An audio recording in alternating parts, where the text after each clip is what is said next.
बच्चों, आज मैं गद्य खंड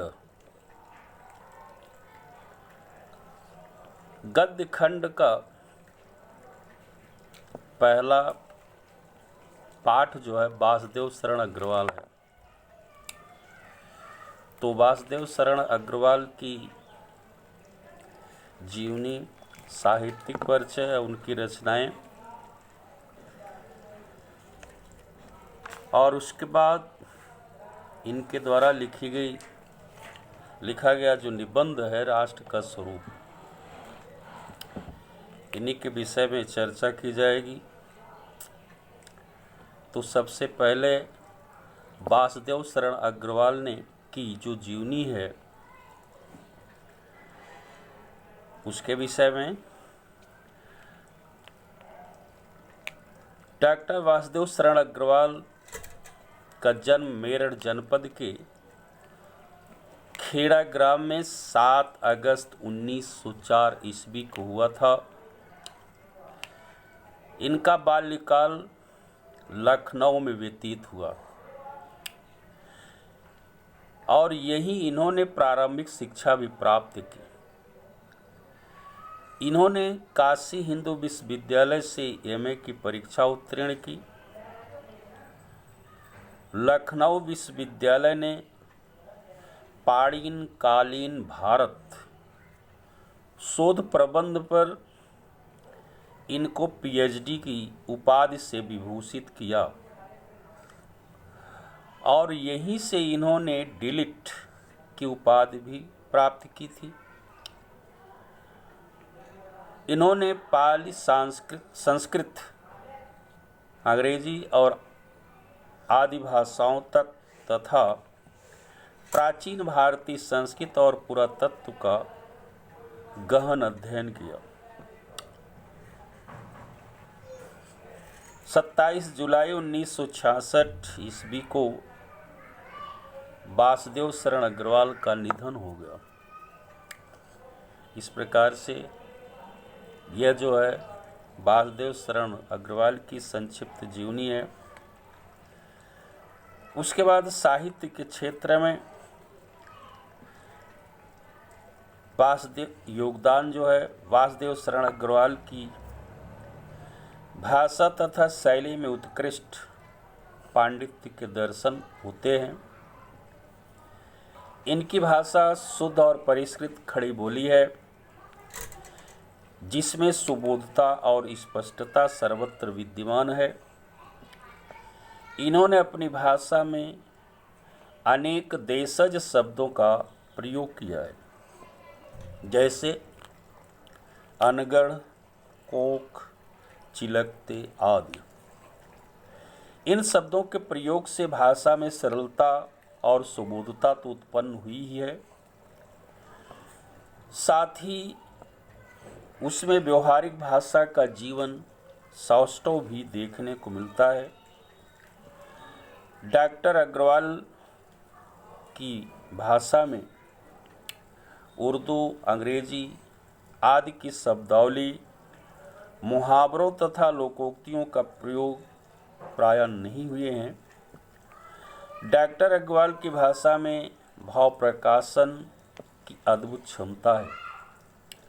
इनकी प्रौढ़, संस्कृतनिष्ठ और प्रांजल भाषा में गंभीरता के साथ सुबोधता है, प्रवाह है और लालित्य विद्यमान है।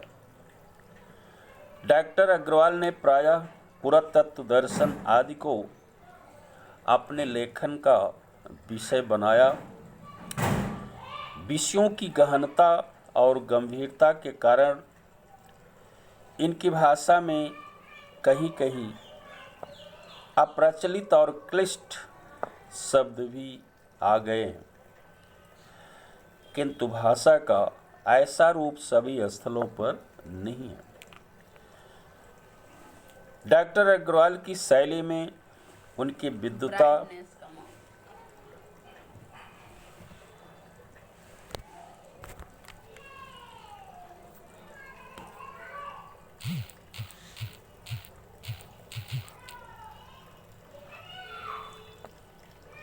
डॉक्टर अग्रवाल की शैली में उनके विद्वता और व्यक्तित्व की सहज अभिव्यक्ति हुई है। इन्होंने प्रायः गंभीर और चिंतनपूर्ण विषयों पर लेखनी चलाई है, अतः इनकी शैली विचार प्रधान ही है। पुरातात्विक अन्वेषण से संबंधित रचनाओं में इन्होंने गवेषणात्मक शैली अपनाई है। गवेषणात्मक शैली के द्वारा जो विषय शोध के द्वारा, खोज के द्वारा प्रस्तुत की जाती है, इसमें वाक्य कहीं कहीं लंबे हैं और कहीं कहीं अप्रचलित एवं क्लिष्ट शब्दावली के प्रयोग से दुरूहता भी आ गई है।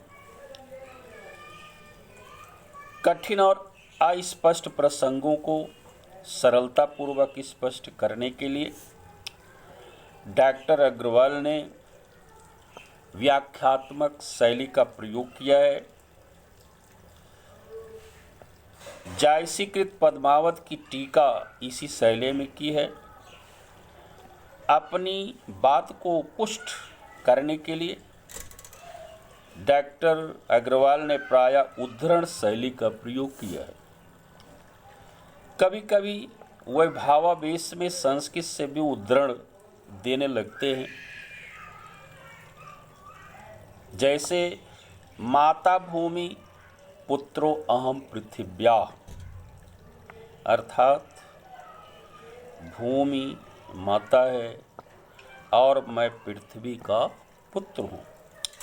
डॉक्टर अग्रवाल की इन शैलियों में ओज, माधुर्य और प्रसाद, इन तीनों ही गुण विद्यमान हैं। इनकी शैली में विद्वता है, भावात्मकता और कवित्व का अनोखा संगम है। इस प्रकार से वासुदेव शरण अग्रवाल ने के द्वारा लिखी गई जो रचनाएं हैं, उन रचनाओं में इस प्रकार की विशेषताएं या उनके जो गुण पाए गए हैं। इसके बाद साहित्य के में क्या योगदान दिया है, अर्थात कौन कौन सी रचनाएं लिखी हैं, तो इन्होंने निबंध भी लिखा। तो निबंध संग्रह में पृथ्वीपुत्र, कल्पलता, कला और संस्कृत, कल्पवृक्ष, भारत की मौलिक एकता, भारत माता भूमि, वांगधारा आदि, यह जो है इनके निबंध हैं। उसके बाद इन्होंने शोध माने खोज, जो अन्वेषण किया है, पाणिनकालीन भारत। इसके बाद संपादन में जायसीकृत पद्मावत की संजीवनी व्याख्या, बाणभट्ट के हर्षचरित का सांस्कृतिक अध्ययन।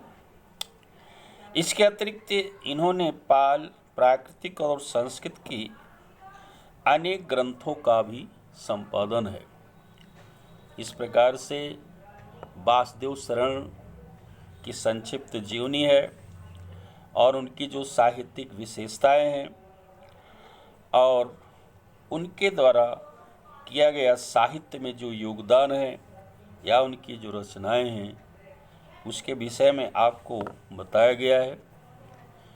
आज मैं इस विषय को यहीं पर समाप्त करता हूं और अगले दिन से इनके द्वारा लिखा गया जो निबंध है, राष्ट्र का स्वरूप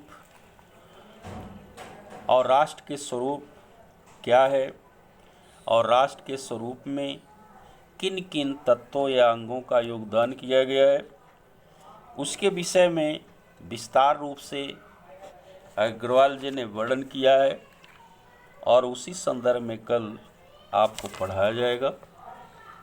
आज मैं अपनी बात को यहीं समाप्त करता हूँ।